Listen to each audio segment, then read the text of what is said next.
Hey, you. I know you digging Harlem Liberation School. All those interviews and those mini documentaries. Stop playing. You know Harlem Liberation School is fire. So what you need to do right now, if you're watching on YouTube, is click that red subscribe button. Share the video. Add your comments and click the notification bell. Welcome to Harlem Liberation School.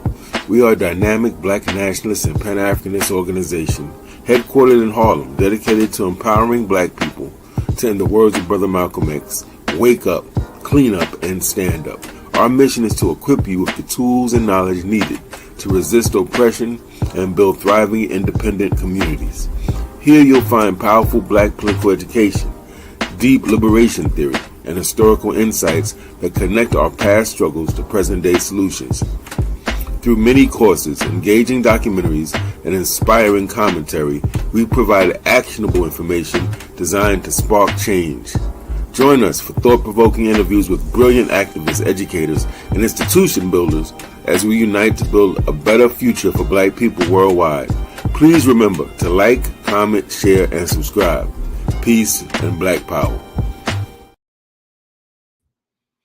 Peace and black power families, Brother Ajay Taimba from Harlem Liberation School, where we teach black people proudly to wake up, clean up, and stand up, in the words of Baba Malcolm X, who, by the way, it will be celebrating his 100th birthday on May 19th of this year. Family, we are very excited to have with us a family member of Harlem Liberation School.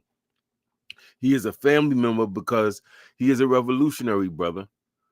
He's an activist, community organizer. He's a public speaker. He's a youth advocate. He's probably most known in the hood for being one of our urban journalists, family, social media journalists. You might know him from Do the Knowledge Radio on YouTube.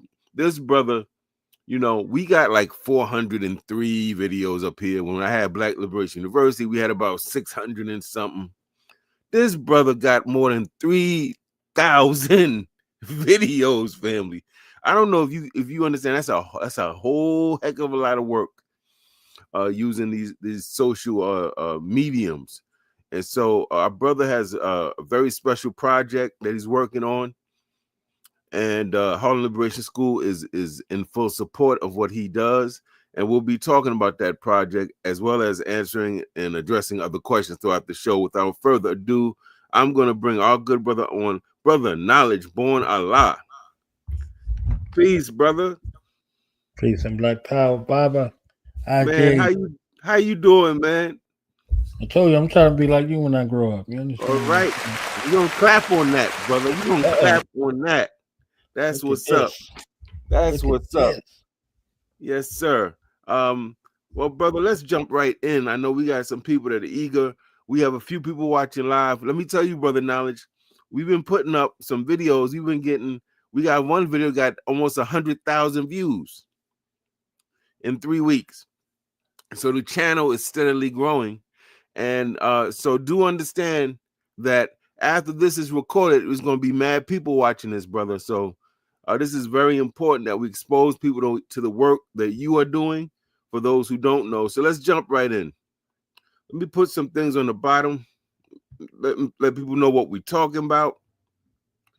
I'm going to put up the GoFundMe that we got going on for our brother. We'll make that a ticker so it can go on the bottom. Hold on one second.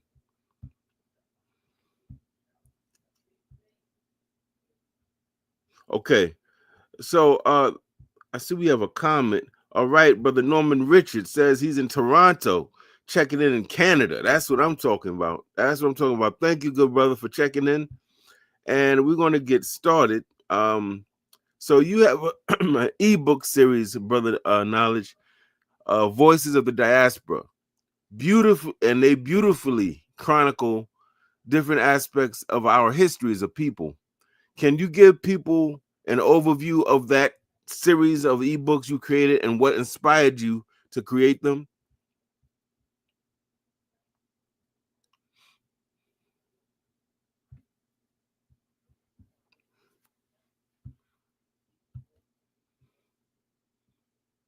You got to unmute your mic.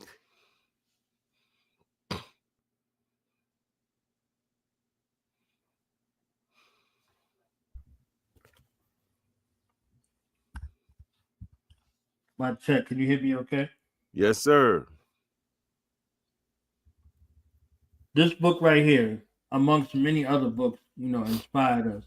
So if we look at black on black violence and service to white supremacy, or if we look at books like A Blueprint for Black Power, our regular regimen in regards to our political education, you know, we we grew up in environments that were austere, yet even in the midst of all of that, you still had somebody who would pull your coat as to what was going on. So, my strive in regards to these ebooks was to add on to the cipher in a way where other people could,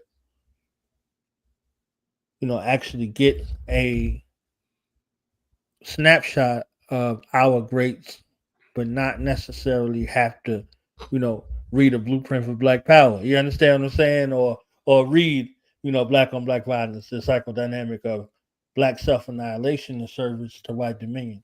So a snapshot to give some articulation to build out the after school programs, the before school program, the weekend program, the political education circles, the charter school, the independent African centered thought schools. You understand what I'm saying? To equip them with a snapshot to say, hey, we can all utilize our mind to actually go and look at this proven success model to see if there's something we want to implement in our life based on the trajectory of the learning curve of the student or the parent or the community leader or the activist.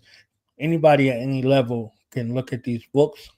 They're compact, they're inviting, they're intriguing, and they're packed with resources. Now, brother, I'm glad that last sentence is a perfect segue. You said they're intriguing, and one of the things I noticed when I first saw them, I was blown away at the format.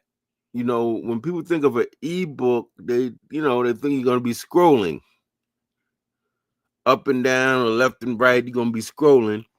They're not thinking it's gonna have all these other features. Your ebooks are very interactive.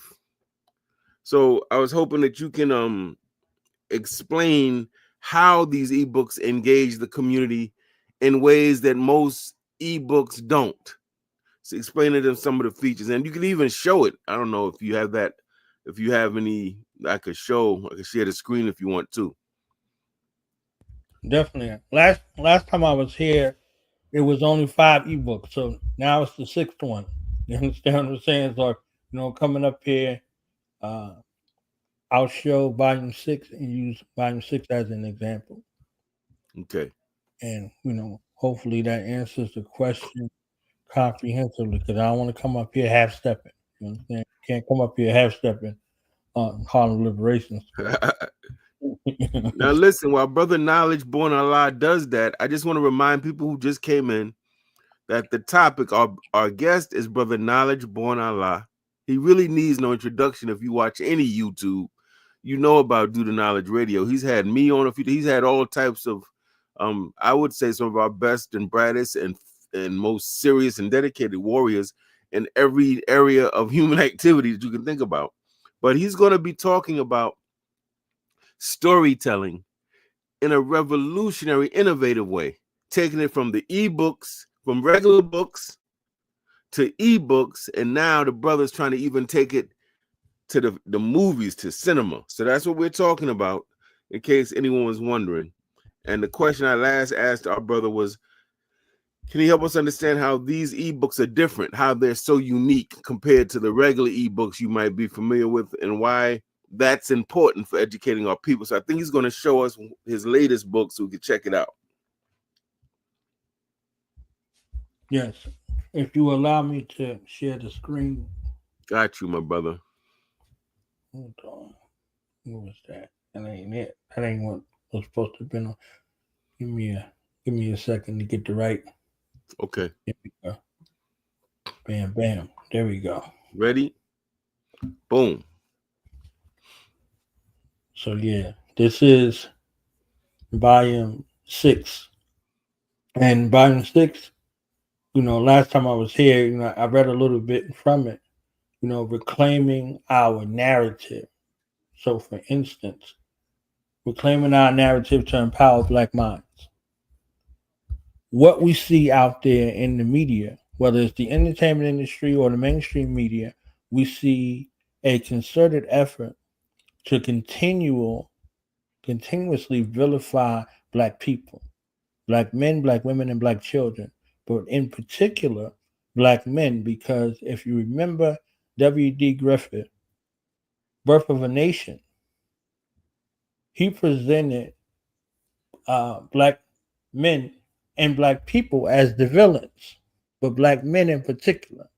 So that led to the resurgence of the Ku Klux Klan and the resurgence of that vilification of Black people, right? So Mm.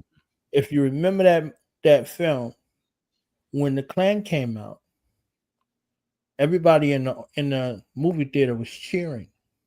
They were cheering. So that radicalized the minds of white America towards making us enemies on sight. So volume 6 deals with the ability to reclaim our narrative, starting from that time period forward. And then all of the other social resistance movements that happened throughout our time period. So I'm going to just go through so y'all can see some of the pages and kind of Yeah, get we an take a nice idea. peek. I'm excited. I didn't Yeah, get to see this one yet, so yeah. yeah, and this one, the first 5 volumes, my brother D Banks of D Banks Designs, he did his thing with all of the visuals. Mhm. Everything that you see in this one is all mine. So everything right here, everything, every jot and every tittle, Baba Wait a IJ. minute. Wait a minute, brother. I'm gonna stop you right there. See, some of y'all didn't catch that. Y'all wasn't paying attention. You looked away from the screen and you missed it. That book opened up like a real book, fam. That joint opened up like the way you open up a physical book. That's the first thing that caught my attention. That's kind of hot. I'm sorry, brother. Please continue, man. It's all good, and it's all good. I'm on a mission over here. So yeah, I mean the illustrations, every photo that was picked, everything in its place, every bit of this volume, you know, took me some hours to get it together. I wanted Yeah. y'all to hear the page turn. I wanted you to see engaging colors. I wanted you to see yourself when you look at it. I wanted you to smile. You understand what I'm saying? I wanted us to smile, Baba IJ. You understand what I'm saying? We Yeah. we we, I'm, we, we got the ice grill on. We got the professional ice grill on all day, every day. But yes, when we sir. see each other, if we look at each other and we see these engaging images and we begin to smile I'm subconsciously smiling or right now. unconsciously, we smile at each other when we see each other. Yeah. We, we're happy to see each other. You see what I'm saying? So Yes, yeah, sir. this is the game right here. And I To heard the little paper turn sound. right. Yeah. That's So hot. again, we're looking at the movements. We're looking at the movements. We're looking at Spike Lee's movement. We're looking at Issa Rae's movement. You see what I'm saying? We're looking at all kinds of movements and charting a time period from the Harlem Renaissance era on up. Because Mm, we need young creatives out here being proper propagandists. One of the images that Baba Malcolm, peace and blessings be upon him, as we do the review of his, century with us of the wake up, clean up, stand up, was to show you an image of a black man, woman, and child that is pristine. mm, That is pristine. That's the reason why the brothers are out there on the corner with the final call. that's The right. paper is okay, but the image of a transformed black man. And when you go Mm-hmm. visit the temples, you see transformed black men, women, and children, and it's inviting and it's warm, and they're calling you sir, or they're calling you brother, they're calling you sister, they're escorting you to your seat, and you're there in a space that's secure. So That's you right. don't have to even be on guard. You might walk in there a stranger, but you're not going to leave that environment a stranger. Somebody's calling you by your name. Somebody's trying to shake your hand. Oh, it's your first time here. They want to recognize you. Oh, who brought you here? They want to recognize them. So it's incentivized to bring people in this environment where they could see themselves belong. So that Absolutely. image of Malcolm from the rostrum, that image of Dr. Khaled, peace and blessings be upon them both, from the rostrum, the image of the minister from the rostrum, you see a dynamic, powerful figure, and you're looking at it, and it's like, yeah. So we need to equip our young people with that creative license to be able to be themselves and not have to be performative or conformative to someone Mm, else's ideals of themselves. You see what I'm saying? So, hmm crafting empowering narratives. You know, so we just going through all of the movements. Again, these are curriculum based. So you can sit down with your young people, you can sit down with the brothers and sisters and really analyze each of these movements. Were they effective? So if we're moving that way, if we're moving as organizers, if we're moving as activists, we have a litany of work to examine to be able to go say, okay, we're going to implement that. We're not going to implement that. That wasn't successful. There's a movement going on today, Baba. Out there, right? The boycott. So can we look through the it'd be a perfect time to look through the history of boycotts in America to see if they're effective or not. That's right. Devoid of emotional attachment, devoid of the fake outrage, all of that, looking at it and analyzing it. So Bob Claude Anderson said that the bus boycott was successful in part. He said it was successful in part because they had did the bus boycott for a year, but they were not building up any black buses for those black people to get on. The black bus companies took the same hit as their white counterparts, if not more. And as soon as when they desegregated the bus, you could sit anywhere you want. The black bus lines went out of business. You understand? So that hmm means that the effort, that was the effort in the first place. Now the black faces that were there were co-opted. So if we're to utilize such a strategy, we have to have implementation in place to be able to circulate that economic assistance, that cultural assistance. You understand what I'm saying? So if you're like, oh, we're not wearing Gucci, oh, we need all of the black designers. Robert John Henry Clark, peace and blessings be upon him, said, I want shoes that's made by us. I want socks, underwear, toothpaste, toothbrush, all of those things. I don't want to buy it anywhere else because that is a semblance of support, whether you look at it like that or not. Yes, So, sir. in Now, I want to just regard, interrupt Brother Knowledge. I'm sorry, yeah, real quick, because I want to make sure everybody watching this is family watching. This isn't just what we doing. We're here to entertain you. We're here to inform you, empower you, and activate you. This brother has books, these ebooks. He's showing you one now. I'm looking at it on the big monitor. Looks beautiful. And if you're a parent or teacher like me and a parent, you're looking at it like, wow, if they use this in classrooms, students might be more engaged because it's colorful, it's moving, it makes the little swish sound when the pages turn. It has pictures of black people that look like them. And I believe the brother even has it where he has music, he can put videos in it. So I I'm saying this because we have a GoFundMe campaign. Let me put that up. Matter of fact,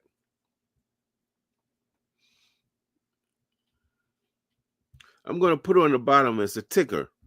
Harlem Liberation School loves this brother and his work. He's been putting in work for a long time. He ain't new to this. He true to this. And he's been creating product and work. This brother got over 3,000 videos. I'm going to say it again.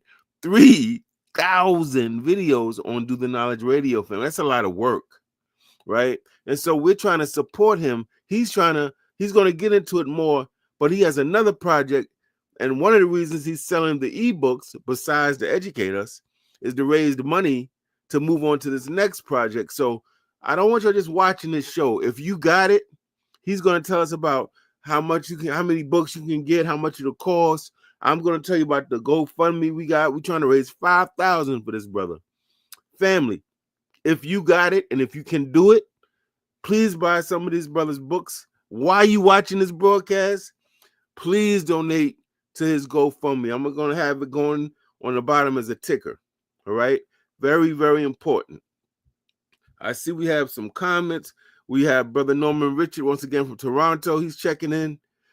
Good to see our brother. We have my lovely, beautiful queen, and soon to be at least sometimes she said a co-host on the program here, Brenda Hilaire. She says Wukusu. She's giving greetings to Brother Norman, and she's welcoming all of you who came out. So we thank the Queen for participation. Oh, wait a minute. And she even said she's going to send a donation soon. So that's a blessing. We have to support those that support us. Now, I noticed that our brother, I don't see our brother. I hope he's okay. I guess he had to go. In the meantime, though, what we're going to do is take this time to let you know about some other stuff going on. You know, because, family, we in some difficult times. Would you agree? Hotep, that's right. Ashe. Hotep, Right. that's right. Hey. Ashe. So, and we're in difficult times because we have someone in office who don't love us, don't like us, and he doesn't even pretend to, right? And he's creating all types of legislative barriers, military barriers, taking people's access to food, access to their families, all types of craziness, taking people out their positions, closing government offices. So we got some difficult days ahead, family, but if we work together and support those that support us, we are going to make it. I would clap to that. I don't know about y'all, but I'm certainly going to clap to that. If we work together and study and believe in each other, family, there's nothing we can't do. History proves that. We've been through the Great Depression. My grandparents went through the Great Depression. We've been through World War I and II. We've been through racial apartheid in this country, in the South, through Jim Crow laws and legislation. Separate everything, separate and unequal. Everything that we had was deprived of some of the state funding, was the worst facilities, was the hand-me-down books, the tattered desks.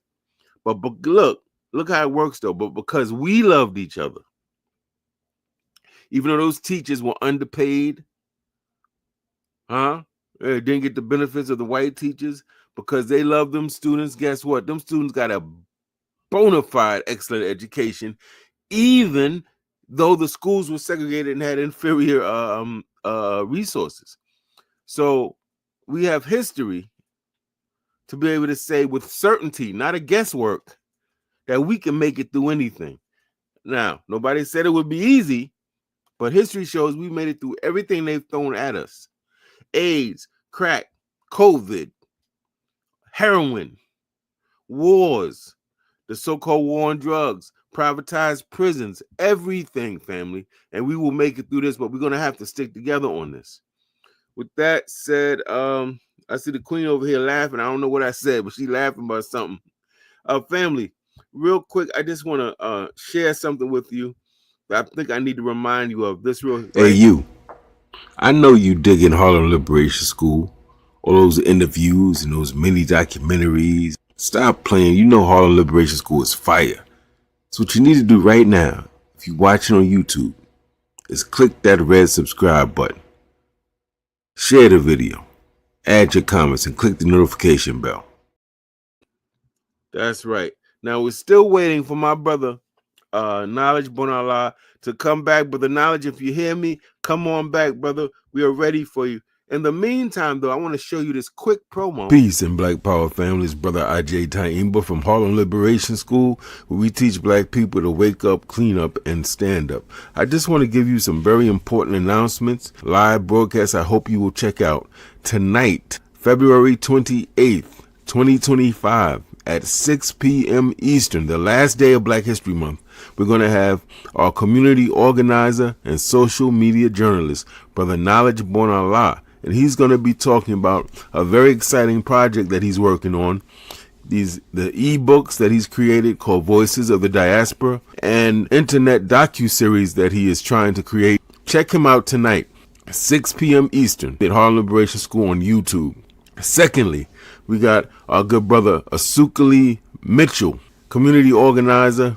He's part of the Sons of Africa, part of the Malcolm X Commemoration Committee. He plays an important part in the annual pilgrimage to Brother Malcolm X and Dr. Betty Shabazz's gravesite on Malcolm's birthday, May 19th, every year. He's going to be on tomorrow, March 1st, 2025 at 3 p.m. Eastern. He'll be talking about Black Studies, Black Youth, and Black Power. I'll be interviewing him. Both of these events, family, are going to be invaluable in terms of the information and the calls to action that they provide our people at this most critical time in history, when we find ourselves living in a hostile political climate, and therefore we must continue our black political education, our healing, our building, and our resistance. We hope to see you. Remember, both of these live broadcasts are available at Harlem Liberation School on YouTube.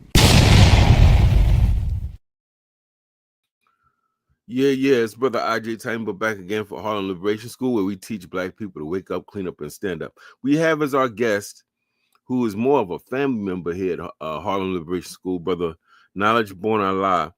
He went off camera, and I have not heard from him.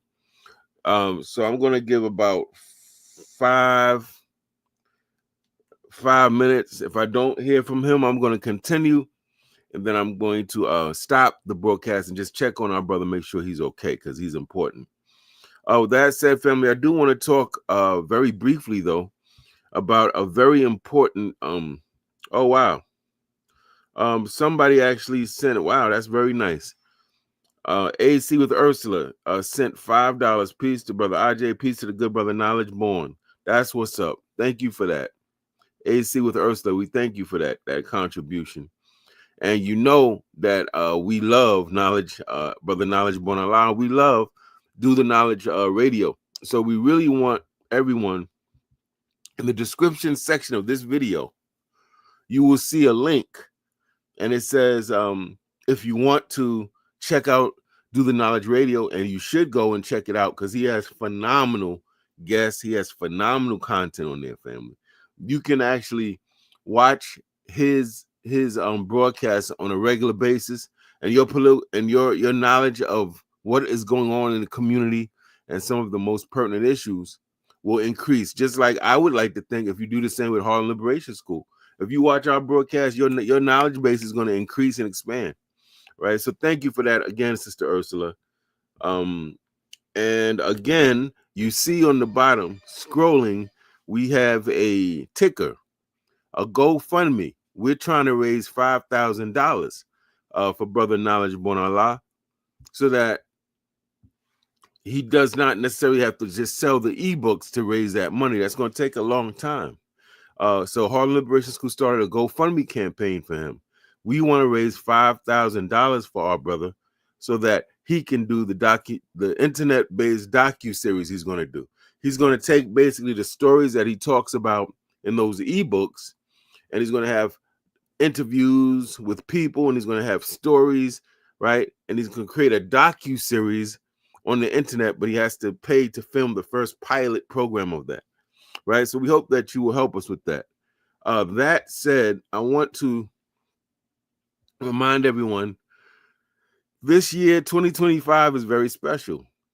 We have at least 4 brothers that I can think of who are giants as relates to our political struggle, that were born 100 years ago in 1925, right? 1925. One of them is Brother Malcolm X. Another one is Franz Fanon, are revolutionary psychiatrists from Martinique who wrote some phenomenal books that were required reading in the Black Power movement and Black Arts movement. Wretched of the Earth, Black Skin, White Mask, family. You got to read those books. We have, I'm missing somebody, Patrice Lumumba, the great one, right? The first prime minister of the independent Congo in Africa during the African independence movement. So you have Brother Patrice Lumumba, Malcolm X. We have Frantz Fanon, but we also have Robert F. Williams. And for those of you who don't know, Robert F. Williams was another revolutionary and Pan-Africanist. He was the head of the Monroe County NAACP in North Carolina. A black woman was accosted by this white man. He was sexually assaulted by him, and it went to court, went to a trial, and as Robert F. Williams is the head of the NAACP is walking up the steps of the court, a group of black women from the community stopped him and said, "What you gonna do about what that white man did to sister so and so?" He said, "Well, sister, we the NAACP, we're nonviolent. We're in the court. We get ready to go to trial. We're going to let the court." And they said, "The court? You can't trust the white man's court. I thought you were a leader for black people." And his sisters got on him something terrible right on the steps of this courthouse. After that trial, they let the white man go. The prosecutor was praising, the lawyers were praising how he had such a beautiful wife, how she was the queen of white civilization. Why would a white wife so beautiful, would he sexually assault some lowly black woman? So he went completely free. And after that trial, when he came back down them steps, those sisters gave him the business. Said, "Told you." And to his credit, Robert F. Williams got on TV and did a national press conference, which you can see on YouTube. And he said, essentially, when the U.S. government fails to protect all of its citizens, including black people, then we reserve the right to protect ourselves. And so he said, including the use of arms, right? So here he is, the head of the NAACP, that's now taking a position that we have the right to armed self-defense. Of course, Roy Wilkins, the national NAACP director in New York City, promptly fired him, dismissed him from the NAACP leadership. He was in North Carolina, Monroe County.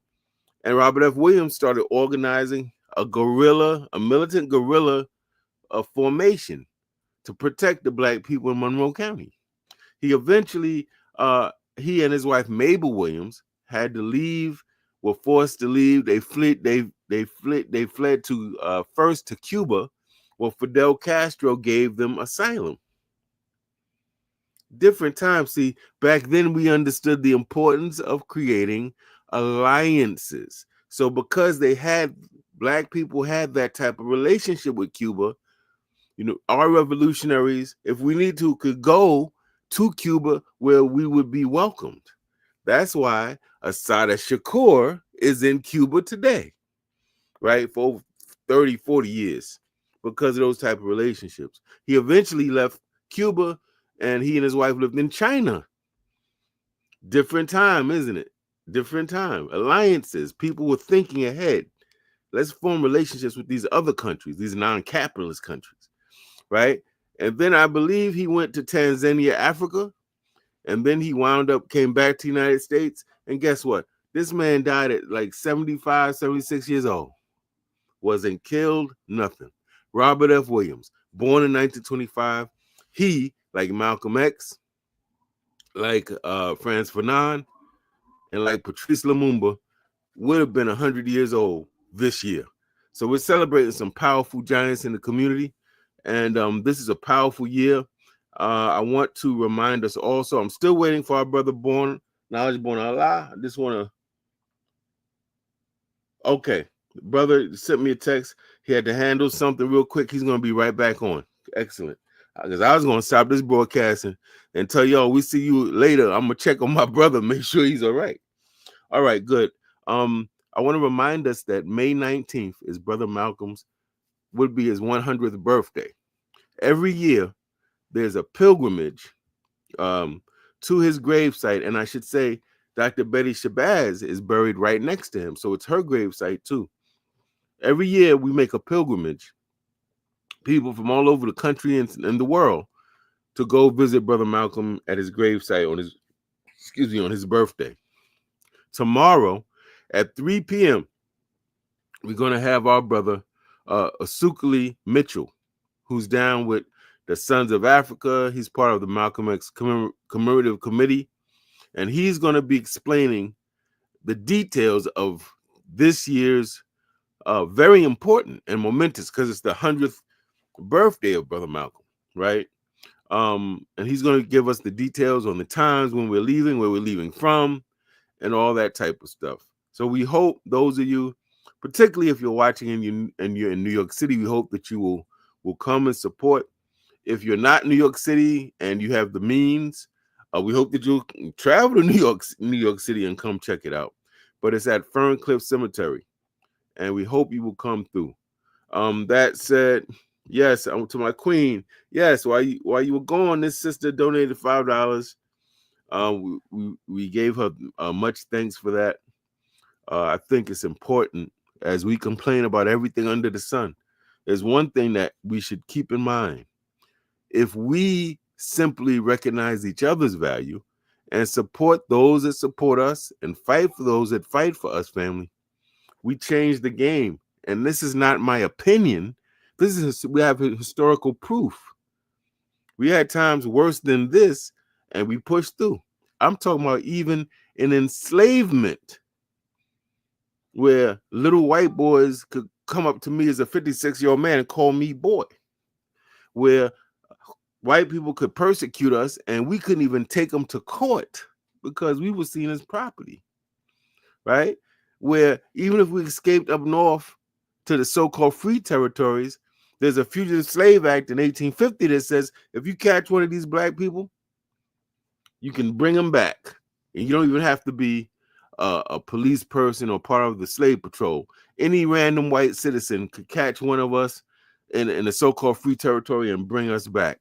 And some of us were free born and had white people lie and say that we were runaway slaves and took us into slavery. That's what the book and the movie 12 Years a Slave is about. That man was a free man that was taken unethically into slavery.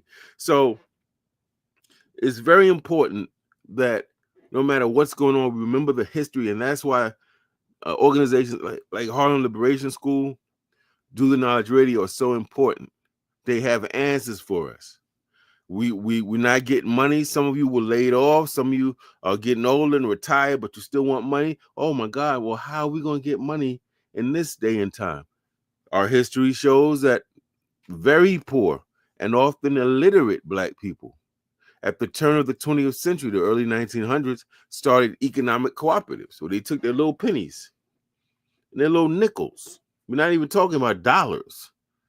And they pooled them together and were able to create schools and churches and mutual aid societies with death benefits and insurance and loans. We actually had a penny bank, family, started by a black woman. I'm going to do an episode on that.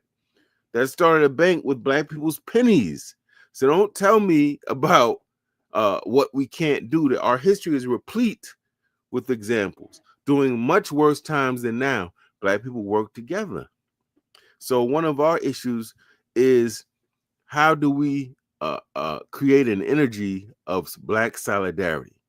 How do we get people to understand that we can unify without being uniform? That we don't have to agree with every single thing.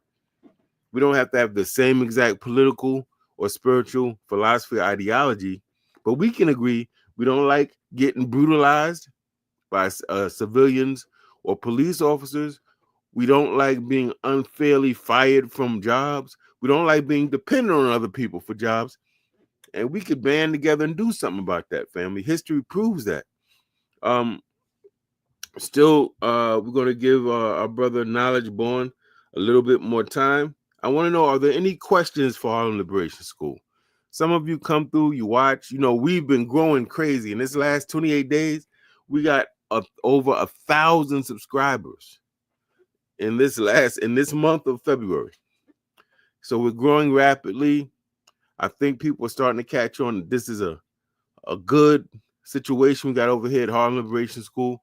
I'm curious, though, as we wait for Brother Knowledge Born, are there any questions, any comments anyone wants to put forth as we wait for our good brother to return? I'm going to give you a few minutes to think on that. I'm going to put a few things up as way of what we're talking about today. How you can support. Reminding you to like, share, and subscribe to the channel. And also letting you know who we are and what we're about. If you look at the ticker scrolling down underneath, that's breaking down who Harlem Liberation School is, what we do, when we formed. And by the way, Harlem Liberation School is an example of agency. That's what I'm talking about when I say we can do something. That's called agency. That you become an agent of your own liberation. You do something. Right? I'm going around to these panel discussions, people talking. I'm like, that's not true. That didn't happen. No, that's not right. I'm like, wait a minute. Our people need some political education here. Basic stuff we're not knowing, and that's not good. So at first I was grumpy and tight about it. And I was like, you know what? Just getting upset ain't good. What would the elders have done? The elders created First World Alliance. The elders created slave theater, places where they did political education. So we created Harlem Liberation School, a Black political education center, so that we could address the problem of our lack of political literacy, right? That's agency, and that's a very important term for us to know and to apply. When you're upset, when you're frustrated, channel that into something constructive. Do something about it, right? With that said, I want to go back to I don't know if y'all can see that. That's an image that shows one of Knowledge Born Allah's ebooks. These aren't your regular ebooks that you kind of scroll up and down or side to side. These books, when you open them, you turn the page turns just like a real book, and you hear the book sound, the page. It has bright colors. It has pictures. Family, when you get these ebooks, you can even click on it. He has videos that can play in these ebooks. Completely involving multimedia, completely interactive. And he is selling these books. We're going to get back to him. All right. My lovely queen, Brenda Hilaire, says she made her donation. That's what I'm talking about. See, the queens, man, are standing up. AC with Ursula, my beautiful queen, Brenda. The queens are standing up. So I don't know, these brothers going around beating up on black women. Black women don't do this, don't do that. I don't know what parallel universe he lives in, but the one that that I've occupied for 56 years tells me that black women have always been the backbone of our organizations, of our households. We can disagree. We can disagree with them. We don't like A, B, and C, fine. But what we can't do is say that black women haven't shown up and shown out on our behalf, even sometimes when we didn't deserve them to show up and show out on our behalf. So that's what's up. And I think that my sister Ursula agrees based on her comment. She says, that's it right there, brother IJ. That's right. We're going to give respect to the sisters. The sisters are always holding us down, even sometimes when we don't deserve it. And that has to be, regardless of what our critiques are, black women, because they got critiques of us too. But we got to bear witness to that. We got to tell the truth, and we got to be fair, right? I think that I'm going to remove this. Still waiting for my brother Knowledge Born Allah. And I did ask, are there any questions or comments as we wait for a good brother? Because, you know, family, I could talk all night.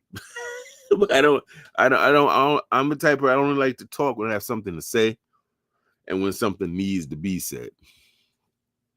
So I guess what I could do is tell you some other things going on. I have a new podcast, family. A new podcast. You can get it on what's that? Apple Music, Amazon Music, all those iTunes, whatever. It's called Wukusu Class. WUCUSU, Wukusu Class. And it's my way of providing it's part political education, and it's part self-empowerment, and it's part leadership development. Right? Because again, our people are as talented as anyone else, but sometimes we don't know certain things or how to do certain things. Let me see if this is. What's your advice to young hard workers? Okay, so the Queen is bigging up Sister Ursula, and Sister Ursula says in response, Brenda Hill has so much wisdom on this channel. That is a blessing. We both thank you for that. Doing our best, family. Doing our best. And the Queen says in return, yes, we are best when we support each other. That's right. And in terms of support, I was just telling somebody this. When you see these hardcore revolutionaries, these activists, these organizers, people new to the game that's trying to do good by us, right by us, and they damn near begging our community for support. That's a shame. That's a shame, family. Because when the white dude goes into that church down south, I think his name was Dylan Roof or something like that, and shot up those people and killed 8 or 9 black people who were innocently praying, he got thousands of dollars from the white community throwing money. When the guy Zimmerman, when he killed Trayvon Martin, hundreds of thousands of dollars being sent to him by the community.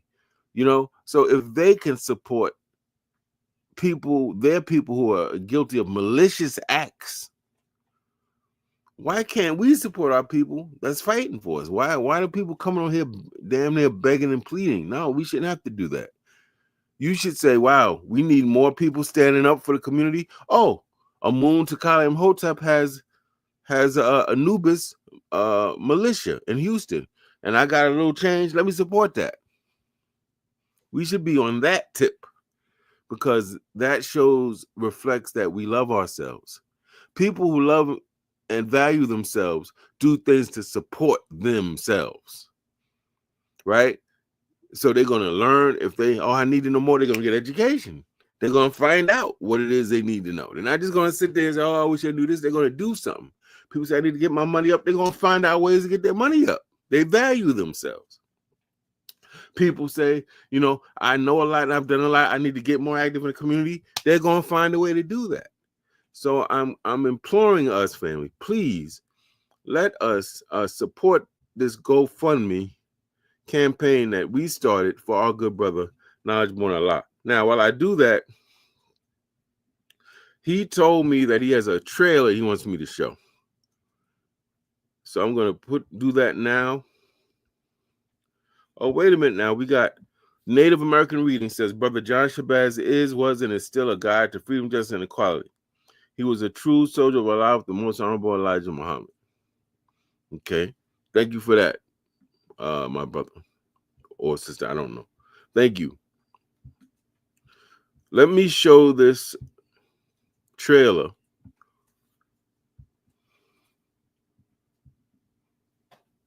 Years now. We used to be down the road a little bit. The next plaza over, but we've been in this plaza 10 years now. Almost 10 years, probably to the day. Sometime October, November 2014, we moved over here in this plaza. We've been going strong here for a decade.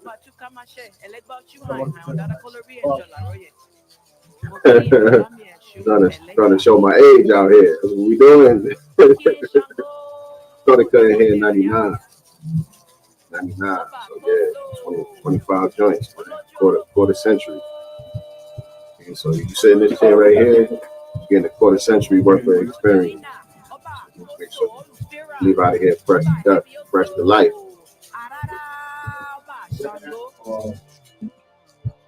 What's your advice to young hard workers? Last name RBG.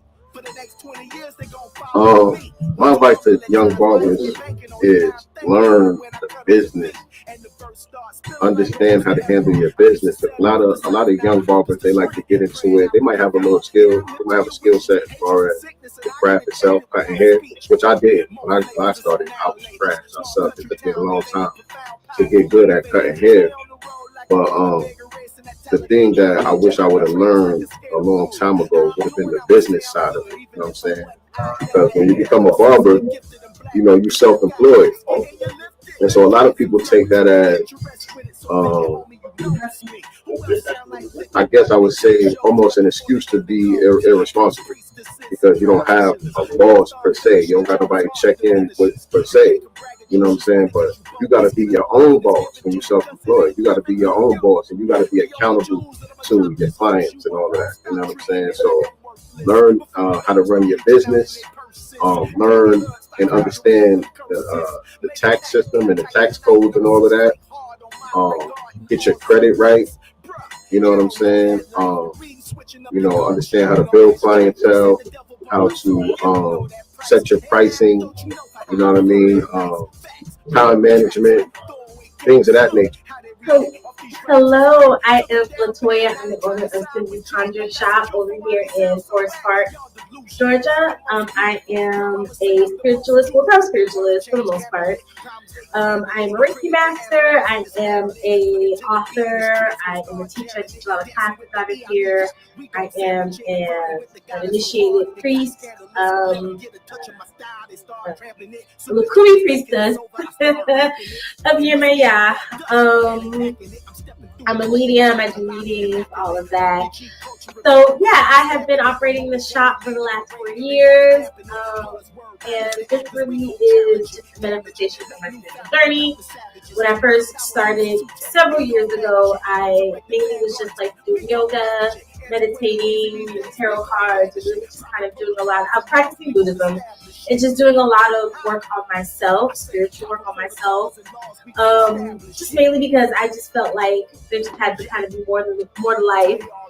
So it just kind of searching, and then that just kind of led into a lot of things with the butterfly effect that ultimately landed me here in Atlanta, owning and running a Botanica. So this shop here, it is. I have a lot of things for a lot of different practices, but it is geared more towards hoodoos, root workers, those who practice African American folk magic. So we have a lot of herbs and baths and different things that cater to hoodoos. I do readings, a full service shop.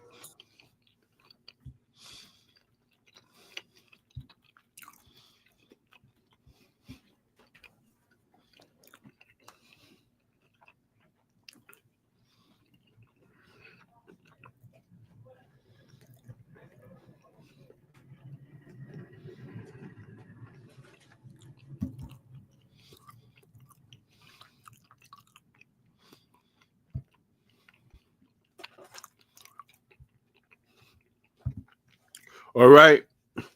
So you saw some of the trailer of what the brother's trying to do. He's trying to tell different stories. He's used the books, and now he's trying to go to cinema, and he's trying to do a web-based docuseries. So let me see if I have some more stuff I can show you.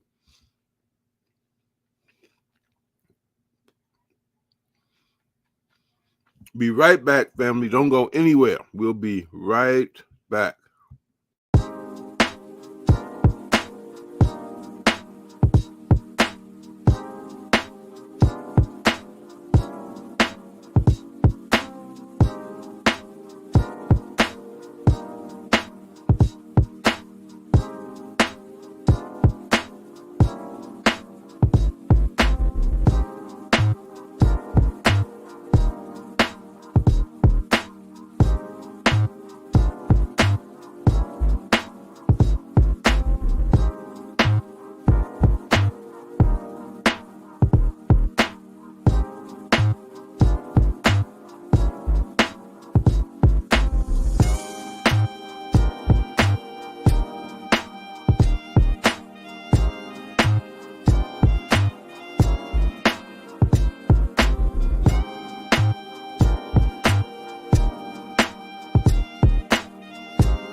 We are back, family. As we wait for our good brother, there's a few more things I want to tell you about. I told you about the new podcast, Wukusu Class, that you can see on all the major distributors of podcasts. I think you should check that out because we're giving good political education, leadership tips, and self-empowerment tips as well. That said, I also want to let you know, family, that we're going to be expanding the channel. We need more people. We want to do some programming here. We want to hear what sisters think. What are the sisters' views and perspectives and issues? Hit us up with some ideas.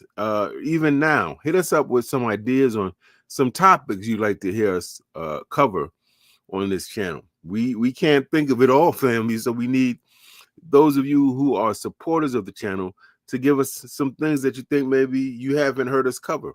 We've done some mini documentaries on different important people in the community. Give us some names of people you'd like to hear or learn more about. We've addressed all types of issues, but I'm sure there's some that we missed. Let us know some of the issues you'd like us to address. Of course, this has to be related to Black people, family. You know that. And even some show ideas. You know, we're looking for people to come on here and have some programming, some original programming on Black Liberation, Harlem Liberation School. Just like you see these white Netflix, Prime, all these companies started out showing other people's movies, and they finally got the bright idea, wait a minute. All the money we make, we can make our own movies, our own original content. So that's where we at. We want to do some original content that speaks to the community, that covers the various issues, and especially right now, family. I feel like I'm on a telethon. Remember the telethons we were growing up, and they was on all 24 hours, and there'd be somebody always pitching and making an appeal. I feel like that because I feel like we need clarity and direction right now, and leadership. And Harlem Liberation School wants to be part of that group of Black people who ain't scared, who ain't going to change up and run in the opposite direction, who are going to say, family, let's band together. This is a plan. Let's come up with a plan and let's execute it and let's work together. That's where we at. So, but we really need your comments on things we can do to make the channel better. And let's see what the Queen says. Please share your thoughts on how we can collectively liberate ourselves. We need ideas. We need people's input. Don't be one of these people that's going off gossiping about, Harlem Liberation School don't do this, don't do this. Tell us that so that we can do the things that you think are missing, right? Very important. Native American readings. I see Native American readings a lot in our comments. Glad to see you here, Native American readings in the building. And trying to see that we cover all of our comments. I think we did. Again, we want to give a shout out to AC with Ursula. If that's the same person, I think she also donated to the GoFundMe. I think that's the first person that donated to the GoFundMe. My lovely Queen and co-founder of Harlem Liberation School said she's made her donation to the GoFundMe. I have it scrolling on the bottom. But if you can't read that very quickly, you can't type it all, you can always, if you're on a laptop, open another window right now, go to GoFundMe and just search for Voices of the Diaspora. And you'll come to the particular campaign that we set up for Brother Knowledge Bonala. He's selling these ebooks. He's doing pretty well. He's taking the money. He's going to save it and use it for the 5,000 he needs to start his web-based docuseries. But it's going to take a minute for him to get to 5,000. I'm like, we can get GoFundMe for $5,000, and he could have that in a month or two, right? So if you can, please, family, you got 3, 4, 5, 10, 20, whatever amount of money, send it, help our brother out. Let's get our stories out. Let's not depend on CNN and C-SPAN and MSNBC. You see, they just fired Sister Joy Reid. They don't care about us. They fired the brother. What's that brother's name? Chubby brother. Owl type of eyes. Roland Martin fired him back a while ago. So that's how they're moving. This all it is. We shouldn't get upset. we should understand that it's just that age-old reminder that we, to the best of our ability, must do for ourselves. And we're colonized people, so that's not easy. But if we want full say, we want to chart the course or direction of our movements and activities. We want to hire who we want. We want to make the final decisions, then we got to fund it. Didn't James Brown tell you he paid the cost to be the boss? You got to pay for that, right? Right? So that's where we are right now, family. All right. My good brother, if you are available, come on in. So I don't want people leaving and not hearing more of what you have to say. So if you are available, please come on in, good brother, so that we can get started. That said, I want to make sure that I have put up all the relevant information. Okay, yes. Reminder, if you have not done it yet and you're watching on YouTube, please subscribe to the channel. We're at about 3,470, I think. We're trying to get to 5,000 subscribers. And you know what, family? I get all the metrics. I see all the data. Do you know that on any given week, up to 150,000 people come and watch the videos of Harlem Liberation School? Anywhere from 20,000 to 150,000 a week. But out of all those numbers, a very small fraction actually subscribes. So we're asking our family, don't just come and watch it, subscribe. It costs you nothing but the click of a button. Okay, now I have a comment from AC with Ursula. She's speaking to the Queen, I think in response to her solicitation for some input. She says, Brenda Hilaire, education is key. We have to be willing to unlearn what we have learned in error. Absolutely right. Also, each individual must have a desire for change. Absolutely, AC with Ursula. You and my queen are completely on the money. I got to get you two on one of these broadcasts. That's what I do. My brother is back. What's up, brother? Yeah, shout out to Ursula. I saw the conversations with Ursula. A chief contributor, supporter, and support takes so many forms, So That's right. The flyer, right? So y'all heard the trailer. The trailer will be, more cohesive. But I just wanted to make sure y'all had some insight into what's going on. You see what I'm saying? So the cinematic feel is there. So y'all see me. I'm over there with the camera. I'm asking questions. I'm over there with the other camera. Doing it all for the muscle. So it's a lot of moving parts going on. So brother, we're having. Go ahead. Brother, now let me ask you, man. We living in a world as people who are kind of in a colonized state where the mainstream, i.e., white media, distorts and attempts to erase our history. Of course, you can never fully erase our history. We got artifacts, we got proof of stuff, right? But why is it so important for us, from your vantage point, to take control of our narrative? And how will the docuseries you're trying to do help accomplish that? That is the greatest question in the universe, Robert. That's why you're an educator. You understand what I'm saying? That's why you're a philosopher. That's why you're a scholar and an author. A gentleman and a scholar also. You understand what I'm saying? The ability to be able to see yourself. When we see ourselves as shown by the mainstream media and the entertainment industry, it's only a couple of categories. Of exploitation and capitalization. So if you see yourself as a degenerate, they'll show you as a degenerate before the world. They'll show you as a criminal. They'll show you as a sexual deviant. You'll get all of the attention in the world. Anywhere that they can show you improperly, it's a mandate since 1915 to show you on the screen this way.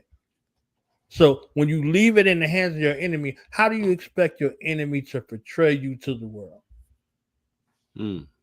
He has to vilify you. So when they assassinate your character, they can assassinate you in cold blood because your character is assassinated. So even in the minds of your own people, you've become criminalized. I heard something, Baba. You came on through Nazareth. You was talking to me about the N word and the B word. You said if the N word was going tomorrow, what would it change? Because you're a scholar, you had to ask me that critical question and think it would change everything. Do you know, Baba, that there's a new movement not to call black children, but to call them YNs? They're young N words now. So these beautiful children, grandchildren, great grandchildren that we have, they have a category for them called YN. So when you say they, knowledge born, forgive my ignorance. Who is they? We know who they is. Our enemies say that it, are though. I want working to say collectively. Like there's a small day with the small hat, right? Who popularizes this, who funds it, who go funds it, right? They go fund it, and then they sit on the Breakfast Club, and then they ask them directly and say, hey, talent or issues? He said talent. He's on the Breakfast Club with Charlemagne. He's on the Breakfast Club with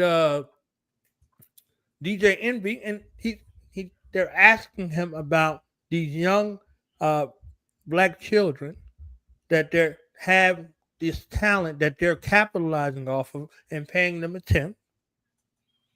So this Jewish record executive, Liar Cohen, said talent over issues. And his reasoning was he has a family to take care of. So he does not care about our family. So this popularization of this N word and this B word that's being radicalized, young B words, young N words. We're talking about our next generation. We're talking about our future in a degradative state. YNs, like they wouldn't be like if YNs meant young Nazis instead of young, N words that we love so much. If there was young Nazis or National Socialists, that would be something completely different, right? They wouldn't be radicalizing themselves to purport that image. So if these was young kikes or young spicks or young, any of those other words, right? That's supposed to be deemed derogatory. There would be no discussion about these things being in the lexicon and in circulation and in the music. In their music, they're calling each other kikes and spicks and wops and dagos. In our music that they're pushing out there, the music that they say, oh, this is what's approved to be in circulation, where young N words and old N words and BAN words, all of these things are just associated with us, and we ascribe it to the world, and the world walks around with it because we say it like it's a badge of honor, that they're happy to be in a badge of honor. I was looking at the film Training Day, the behind the scenes footage, and Antoine Fuqua said that they improv a lot of those scenes. So Denzel Washington's in the car with his counterpart, and he calls him his N word, Ethan Hawke. He calls Ethan Hawke. That was improv. Ethan Hawke. Right. So this is what's in circulation, and this is what continues to be in circulation, and we'll find some kind of way to justify it. You're not going to unify or build with any N words. That's right. Francis Cress Wilson said that. You're going to party and BS with some N words, but you ain't going to build nothing. You're not going to defend nothing. So even if you say, oh, it's an endearing term, it's a term of endearment, you're not endearing with anybody to build anything of worth of value. Right. By that moniker. Brother Knowledge, you remember back in the 90s, I want to say the late 80s, 90s, there was a group, a lot of us were in an uproar over NWA back in the day. We didn't like that. We didn't like that. We was like, nah, Right. you got to change that, fam. That ain't cool. And then there was some girl groups called Bees with Attitude and with Hoes problems, with Problems. Y'all, I yeah, remember this. crazy, I remember right? that we were fighting against that because we felt like that's not the way that you name yourself is the way you claim yourself. And you Jerry give Heller. people permission to treat you as such. So So Jerry yeah, I'm with Heller's you on right that. there with NWA. Yeah. Jerry Heller's perpetuating the beef between Dr. Dre and Ice Cube and all the rest of them. Jimmy Iovine is benefiting from these 360 deals and all of this murder culture that's being purported through this thing, calling it under the guise of hip hop. You see what I'm saying? Like, not something that's poor and righteous, not something to talk to the brand new beings. You understand what I'm saying? Like, not something to recognize who's the true public enemy, right? There's none of these things that are happening. So when you add it cinematically and then you add a soundtrack to it, it perpetuates on all of the levels. So the music is, eroding your subconscious or your unconscious, and then the silver screen is burning these images into your mind. You're a boy from the hood, you're a menace to society in South Central, and then they come with these caricatures where they play on it, and it's supposed to be funny. There's nothing And brother, funny. some Go of ahead. us internalize it, which Yes. makes it even worse. Yes, So the 90% sisters of call, us hey bees, internalize it. we Right. talking about hey ends. Yeah, Yeah. and you the baddest one. Right. Right. You the baddest B and you the realest N. Right. Baba, we got grandparents. Somebody's grandfather, great grandfather now is still referring to themselves and their progeny as N-words. So the reason why I went there is because when you start talking about a perpetual cycle of self-hatred and self-annihilation, this is what's being engineered into your thought stream. This is going to control and propel your actions. So the reason for Voices of the Diaspora, 1 million Black stories from around the globe, I am looking at Black men, women, and children from around the globe and say, it's okay to tell your story. It's okay to be yourself. You understand? Like, so this performative thing where you got to do all of this stuff and these skits and these pranks and all this stuff for attention. Right. Your story is more powerful than you could ever even fathom. Where you come from, your parents, all your life, your accomplishments, your thoughts, your ideas, your knowledge, your skills, all of those things that you cast aside and you put a wig on your head and you running around in the streets naked. That's how starved you are for attention. But that's how you can be radicalized for outside validation and not inside. So and the brother, imagery with the books. Go ahead. Mm-hmm. No, you go ahead, good brother. You got it. The imagery with the books to the cinema and the music, all of it. So the music, nobody's calling you an N-word. Nobody's calling you the B-word. The images are rich and they're calculated throughout time. It's not just yesteryear. We have a movement over the last 30 years, a movement ourselves that we're a part of. You are a purveyor of a movement, Baba, over the last 30 years that has yet to truly be documented and explained. You are a part of a movement that moved babies that are now grown people with babies. So when we look at that in analysis, who's going to tell our story? You know what comes out of the last 30 years? Black identity extremists. Mm-hmm. You understand what I'm saying? Like, that's the last 60 years, right? So who is sitting down with our people to get those stories? They were young. Our parents, grandparents, they were young and they were fiery. And they were on fire about the treatment that they received. So they went and organized themselves and did what was necessary. So who's telling that story? Are we going to leave it to Eyes on the Prize? Are we going to leave it to National Geographic? Are we going to leave it to Amazon Prime? Are we going to leave it to Roku? No. If we get those stories, we're going to get them with a cut.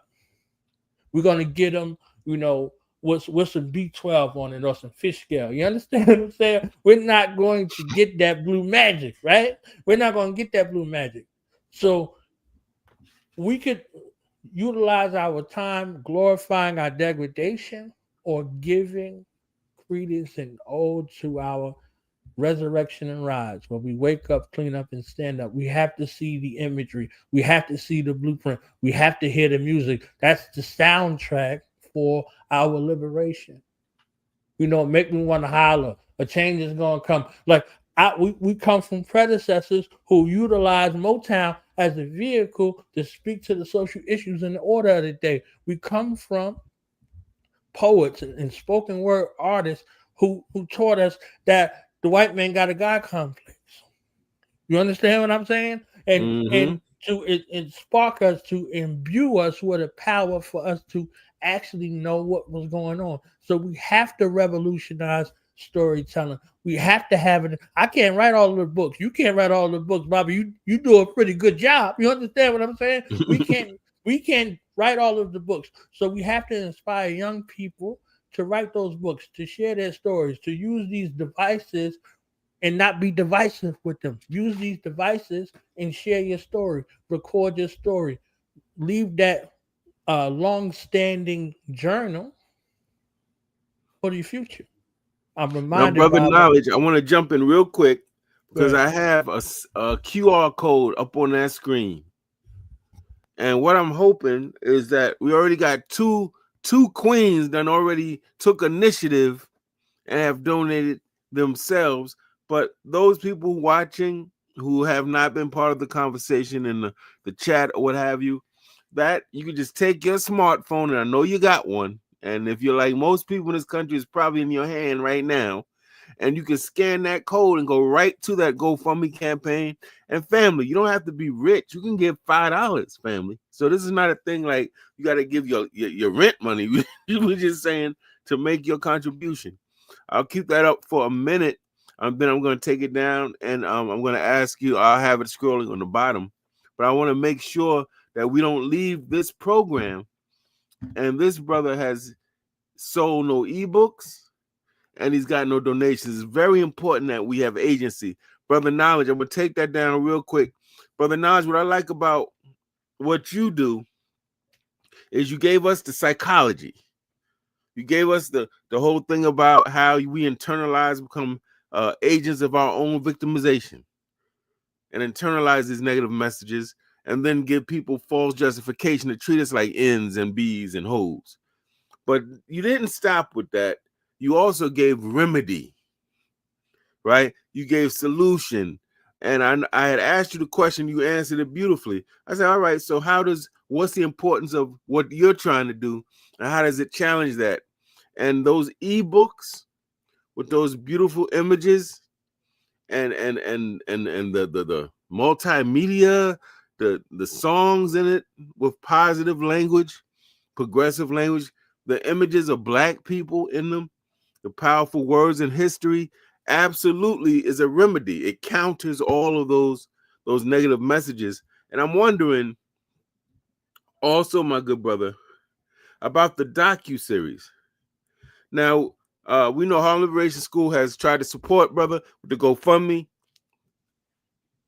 It says, the thing will say IJ Taima, but that's just because you got to put your name to do the GoFundMe. All the money is going straight to brother Knowledge Bone. We're not getting any of the money, so there's no scam. But why should people invest in this effort when we saying, yo, throw some money at this GoFundMe for brother Knowledge Bone Allah? Why should they invest in this effort, and how will their contributions, like, how are you going to use the money that you collect from the GoFundMe with your project? I love that question, Baba. If you could share this video on the screen, my mama always told me I can show you better than I can tell you. You understand? I'm going to show you how it's being utilized right now. You see these young Black queens right here?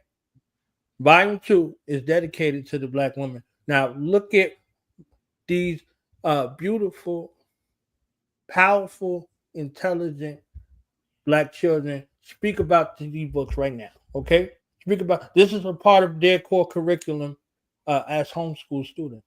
You want me to play it, Brother Knowledge? I'm gonna play it right now. Okay. Hello, I'm Lamza and this is Kim. Today we will be reading Voices of the Diaspora, Volume 2, 100 Inspiring Black Women Who Changed the World, by Knowledge Born Allah.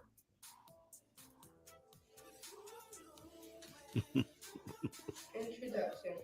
Welcome to Voices of the Diaspora, 100 Inspiring Black Women Who Changed the World.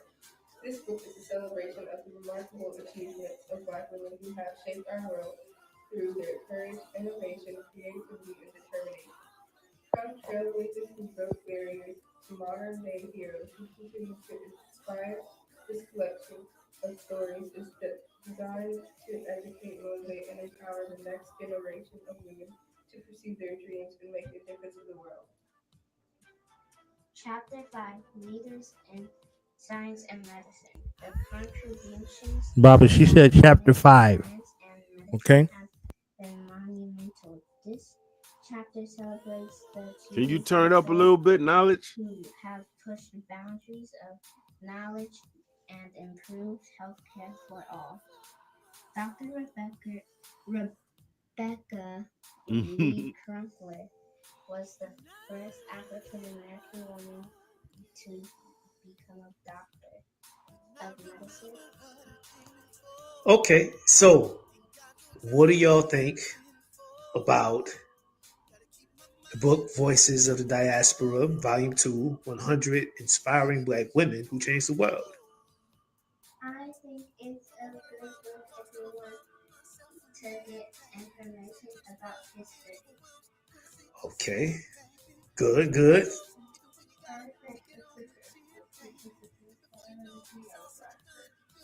Okay. Do you recommend it? You think other people should read it? Okay. Anything else?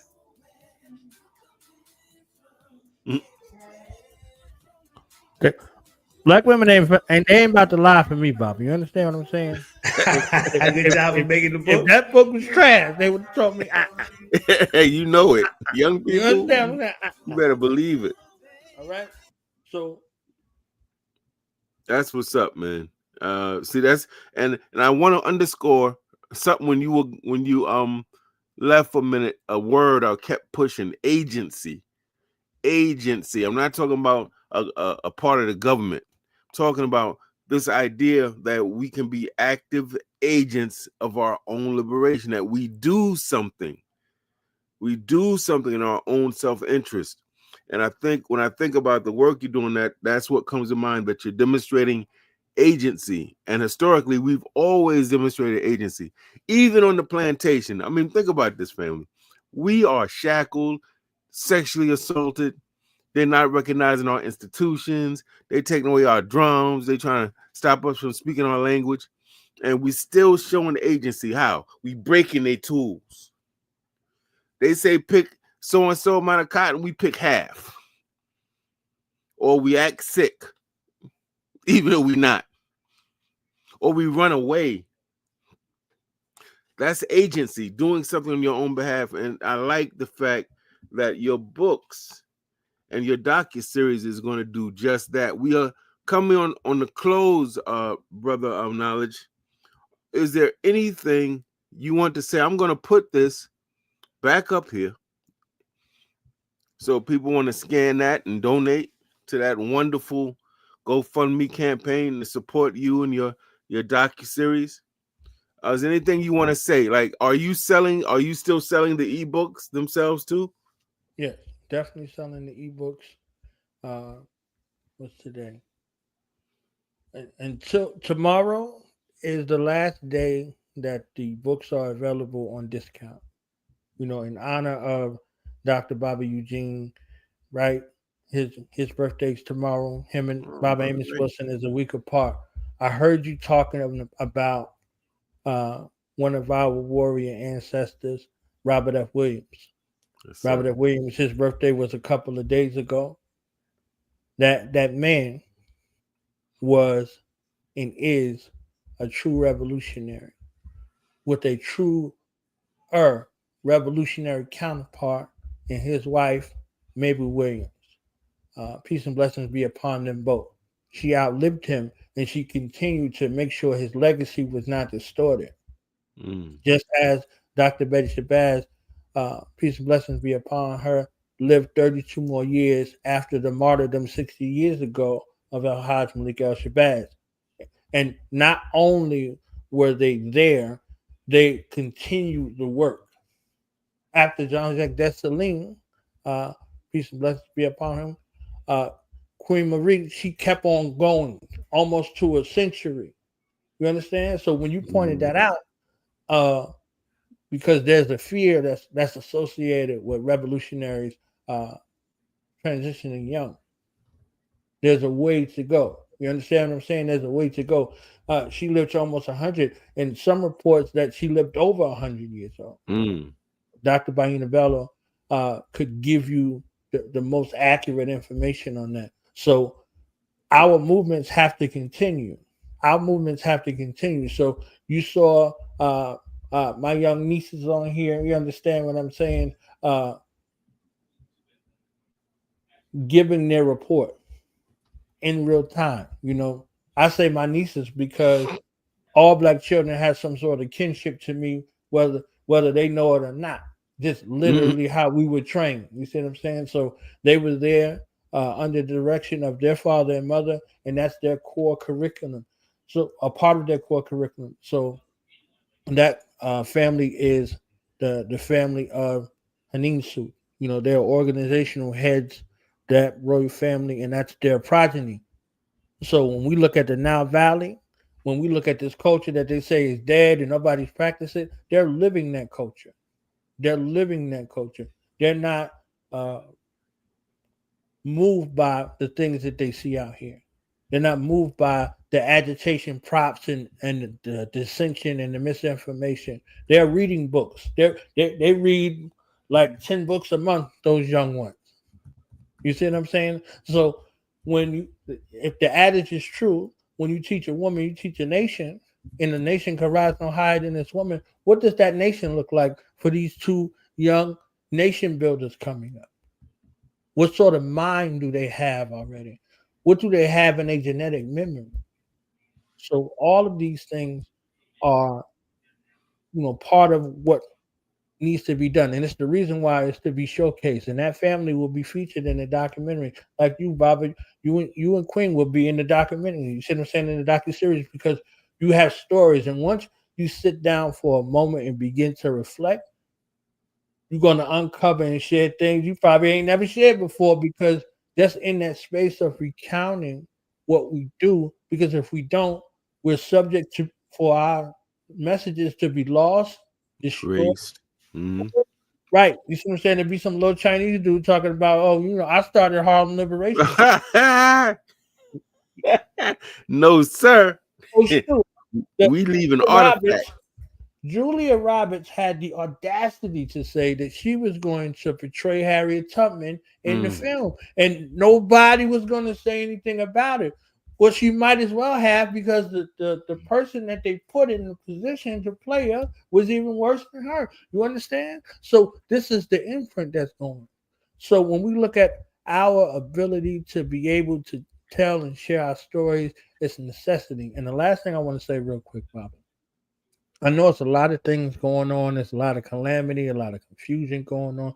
To Black people out here all over the globe, you are worth living. Your life has meaning and value, and your story has meaning and value. All of this performative stuff that you see out here will fade away. If you tell your story today, if you begin the path, that call to action to tell your story today, the people who need your story, who need your talents, who need your gifts, they will find you a million years from now, and you will be eternal. As long as somebody calls your name, as we know, as traditionalists, you live forever. So they call your name, okay? It took them a century to try to get a glimpse of what Malcolm's life is like. So don't worry about if they don't get it now. You continue to do it now, and the people in the future will ensure that you do it forever. Don't allow another generation to have to start from scratch because we don't leave them a blueprint. We don't leave them a black print. We don't leave them righteous inheritance. So your story, it ain't just money, it ain't just provisions in that way. Your story will live forever. That last example of that, General Steele from Smith and Wesson said, "Hey, now that I see what you're doing, I want to give you some money." And I told him no. I told him his money was no good. I said, "Your voice will live forever." I said, "So give me a voice recording of you in support of what we're doing with Do the Knowledge Radio." That's And he what's did it. up. And it's there forever. You This from understand what I'm Smith, saying? from Smith and Wesson. Yes. Yeah. Oh man, Yeah. So, there's something in the works with that too, Baba. You know what I'm saying? I tell you in person when I see you. You understand what I'm saying? So, yeah. So, the richness of our stories can't ever be calculated in ways that we would ever understand. So, this call, I'm answering my ancestral calling. My ancestors put this on my heart. The Most High put this on my heart. And, the way it's being made. So, well, brother Knowledge, we thank you, brother. As I said, if y'all don't know the brother, you just don't know him. But you're not knowing him don't mean he ain't been around for a long time. He been doing this for a minute. When you got 3,000 episodes, videos on YouTube channel, that's a lot of work, family. That's a lot of work. Not to mention what he does in the streets with the youth, public speaking, and all those other things. Brother Knowledge, could you do Harlem Liberation School a favor while we got you right now before we leave? Could you give us a drop for Harlem Liberation School right now? I love it. I love it right here on the spot. Family, it's your brother Knowledge Born Along, host and founder of Do the Knowledge Radio, Voices of the Diaspora, giving a big shout out to Baba Aj, a true leader, a true scholar, a true author, and this beautiful, transformative platform, Harlem Liberation School. We need your support. We need you to tune in from wherever you are. Tell a friend to tell a friend. Tell an African to tell an African. Tell a black to tell a black to support the laudable efforts of Harlem Liberation School and this director, my brother, Baba Aj Taimba. And my lovely Queen Brenda Hilaire. Yes, sir. Thank you for that, Honest to brother Queen Mother. Knowledge. Honest to you, Queen Mother. Love you much. That's right. Thank you for that, brother Knowledge. You're always welcome on the platform. Brother, all you got to do is let us know a date and time you need us to be there. We're there for you. We support those that support us. It's what any people should be doing, how any people should be thinking. Fight for those that fight for you. Support those that support you. The Queen says that's excellent. She likes that. She liked that drop, Baba Knowledge. She liked that. Family, you got it. You heard it. If you missed it, you came in late, you went to the bathroom and you didn't catch something. That's the beauty of the digital age. Go back and watch the recorded version, family. Don't watch it once. Watch it twice. So you can get your notes. You can call people, contact people. Go check this video out. Make sure you subscribe right now. Press that red subscribe button. Brother Knowledge, always an honor. Peace. Peace. And Black Power. Black Power. Peace, family. Thank you.